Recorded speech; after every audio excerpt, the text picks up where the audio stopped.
Hello and welcome back to the channel. Here is a quick sneak peek of the upcoming video where you're going to see how to interact with the user interface and basically place the board pieces onto the board.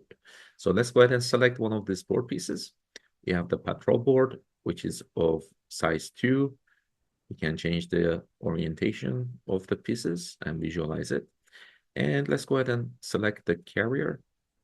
So this is the aircraft carrier, is the biggest piece. It occupies 5 slots on the board, so we can visualize this as well.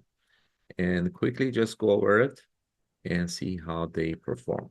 So this is what we are going to cover in our next upcoming video. Stay tuned. Make sure to like, subscribe, and share with your friends. Talk to you guys soon and have a good day. Bye-bye.